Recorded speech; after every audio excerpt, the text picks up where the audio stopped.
desde el aire que respiramos, pasando por el fuego, hasta el alcoholímetro de los tombos. Las reacciones óxido-reducción se encuentran presentes en todo lo que hacemos y somos.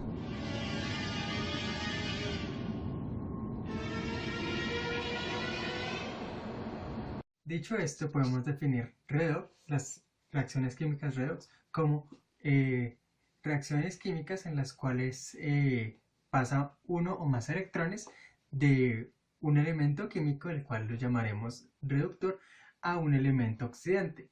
Todas estas propiedades y procesos los definiremos a continuación.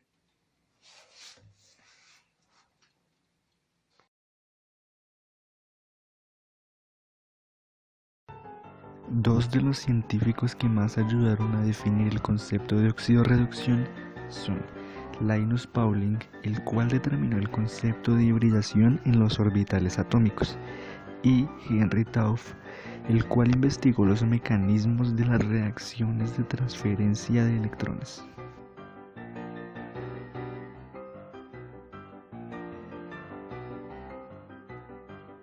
La valencia de un elemento. La valencia es el número de electrones que hay en el último nivel de energía.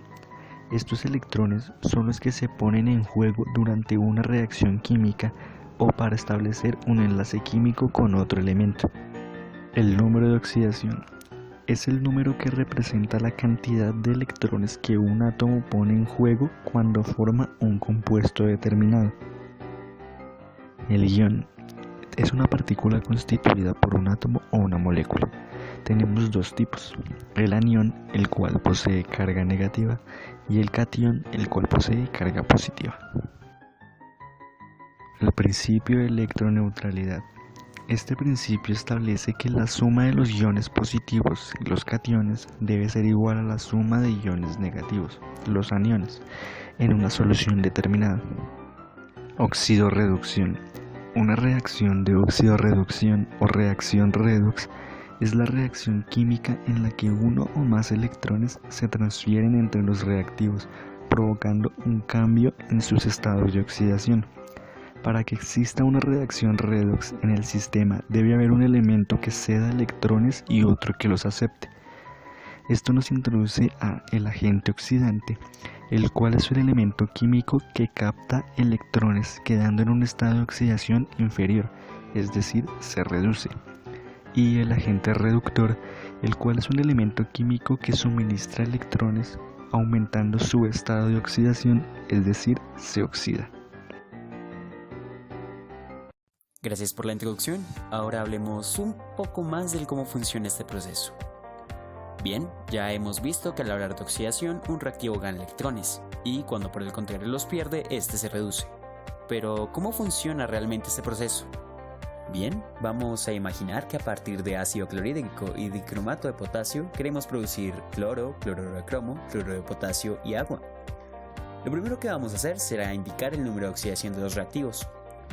Recordemos que el número de oxidación es el número de electrones que la especie o reactivo está dispuesto a ceder o recibir para alcanzar su estado de valencia. Dicho esto, primero se coloca el de los oxígenos, donde debes chequear que no hayan peróxidos presentes en la reacción.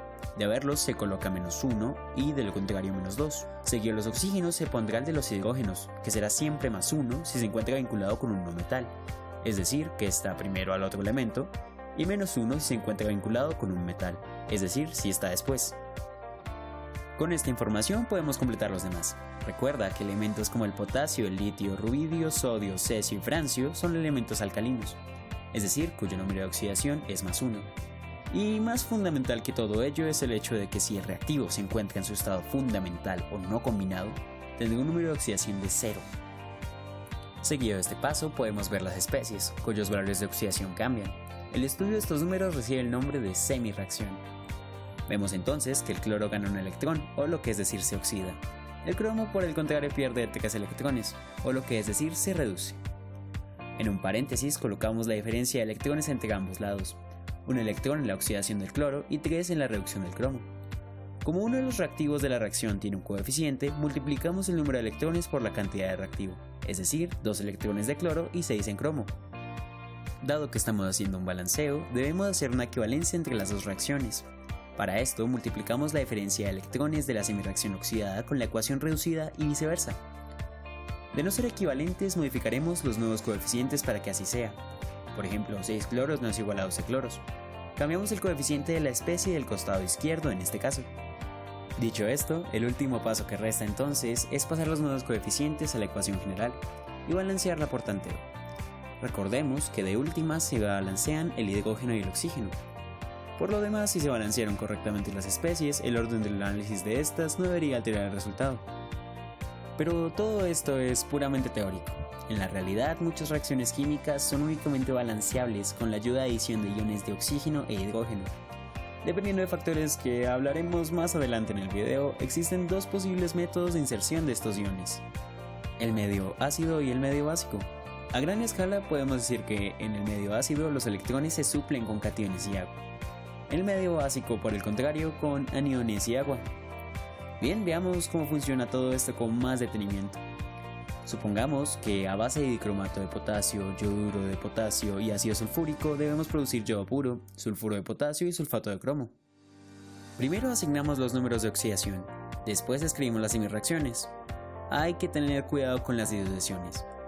Por ejemplo, el cromo se puede pasar solo del costado izquierdo, en tanto el cromo de la derecha debe ser transferido tal y como se comportaría el ion completo, es decir, de la forma Cr2 o 7. Lo primero que haremos entonces será equivaler la cantidad de los coeficientes de todos los elementos. Pero la cantidad de oxígenos descompensados a balancear requiere la adición de agua. En consecuencia, se deben agregar también en el otro costado la cantidad respectiva de cationes. Hacemos el conteo de electrones y encontramos la semirreacción oxidativa y reductiva. Ahora debemos equiparar la cantidad de electrones entre las dos semirreacciones. Como 2 multiplicado 3 es 6, podemos multiplicar únicamente la semirreacción del yodo. Con los nuevos coeficientes reescribimos la ecuación y eliminamos términos equivalentes.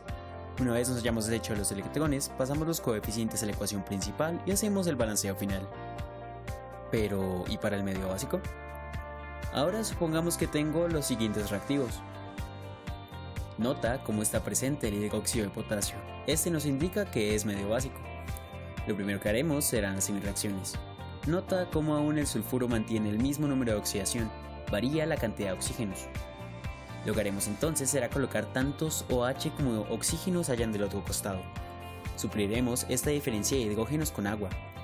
Multiplicamos para equiparar electrones, eliminamos los coeficientes cancelables y tenemos como resultado una ecuación balanceada. Todo esto es extenso, pero tiene muchos usos en la vida real. Para esto, mi compañero Carlos les hablará un poco más de esto.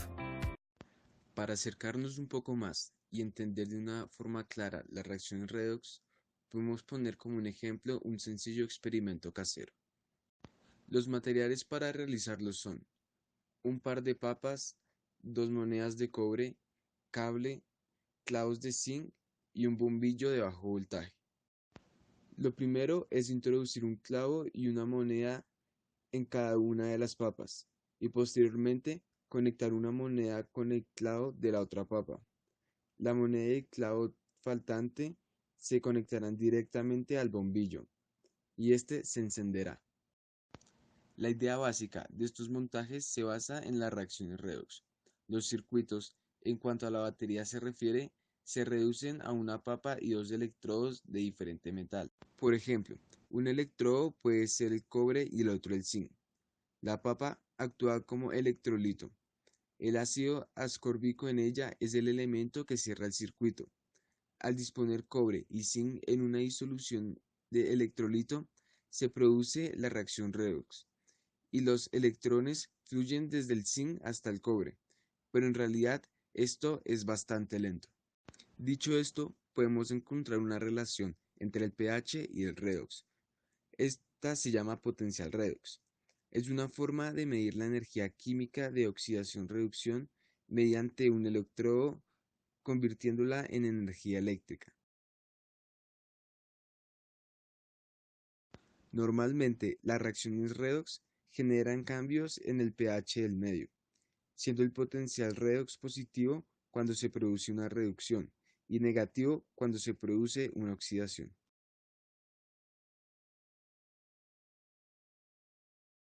Pasemos al pH.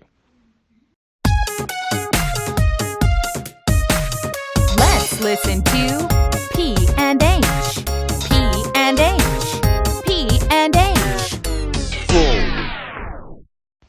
Bueno, ahora sí, pongámonos serios. Muy bien, vamos a definir pH. Lo primero es definir qué es la acidez y qué es la basicidad. La primera es la cualidad de una sustancia de ser ácida, es decir, que al diluirse produzca una actividad catiónica o liberación de hidrogeniones. La segunda, alcalinidad o basicidad, hace referencia a una sustancia que es capaz de absorber un catión al disolverse, o en definición de August Arrhenius, es el conjunto de reactivos que al diluirse liberan iones OH o aniones. Desde luego, la organoléptica también es válida. Es decir, los ácidos son aquellos con sabor agrio, así como las bases poseen un sabor amargo, y son buenos conductores de carga. La medición del grado de acidez o alcalinidad de una sustancia se mide principalmente por el pondus aerugini. Se define entonces como el logaritmo base 10 o logaritmo negativo de la actividad de iones de hidrógeno. Pero interpretemos un poco mejor esta ecuación. A sub H o sub OH, si hablamos del potencial de iones hidróxido, hace referencia a la actividad del ion medida en moles. Esto es medido en la escala basada en el solvente universal, el agua. Sorensen, utilizando la naturaleza anfótica del agua y sus propiedades autoionizadoras, determinó la constante del producto iónico del agua, que es equivalente a 1 por 10 a la menos 14 a 25 grados, es decir, condiciones ambiente. Bajo algunas modificaciones ecuacionales, podemos apreciar que la suma entre el pH y el pOH sujetos a la definición que dimos da como resultado 14, y así un pH estable o equivalente a 0 tiene un valor de 7 en una escala de 0 a 14.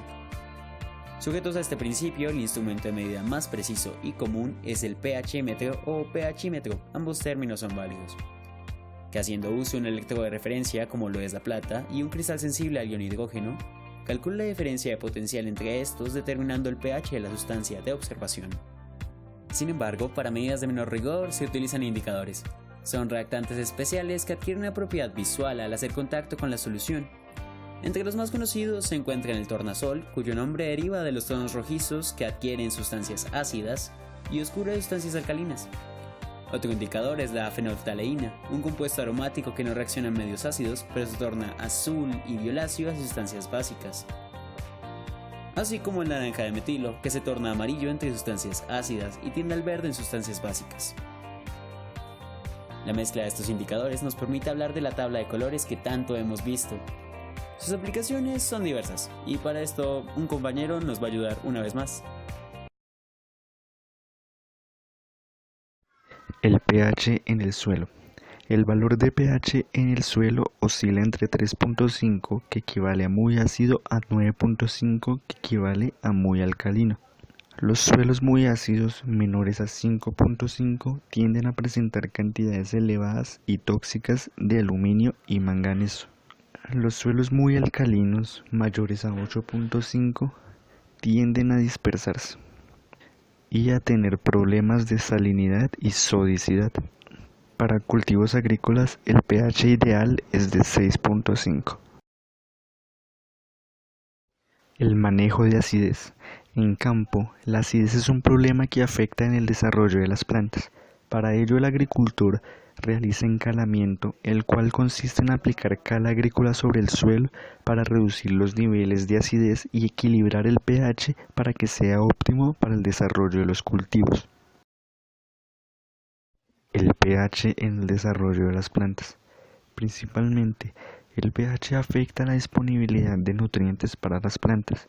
En suelos ácidos, la disponibilidad de macronutrientes es reducida, mientras que la disponibilidad de micronutrientes aumenta en condiciones ácidas. Como un ejemplo tenemos las hortensias. Las hortensias, dependiendo del valor de pH en el suelo, tienden a cambiar el color de sus flores de rosa a azul. En suelos ácidos, las flores tienden a tener un color azul. En suelos alcalinos, las flores tienden a tener un color rosa. Y ya para terminar, tenemos ejemplos más cotidianos. Primero tenemos la inyección intravenosa. Son inyecciones que contienen disoluciones reguladoras para mantener el pH del cuerpo humano estable cuando se realiza una reacción química. Y luego tenemos las piscinas. La calidad del agua de una piscina depende directamente del pH. si no se da el mantenimiento adecuado, puede provocar enfermedades. El pH de una piscina debe oscilar entre 6.5 y 8. Si se tiene un pH superior a 8, produce agua turbia. En el género Hidagea encontramos diferentes plantas ornamentales, entre ellas las denominadas hortensias. Originarias de Japón, se pueden encontrar en Asia, concretamente en China, Japón, Corea, Himalaya e Indonesia. La mayoría de los arbustos son de unos 2 a 3 metros de altura. Algunas son árboles pequeños y otras son lianas. Sus flores pueden ser rosas, blancas o azules, dependiendo en parte del pH del suelo.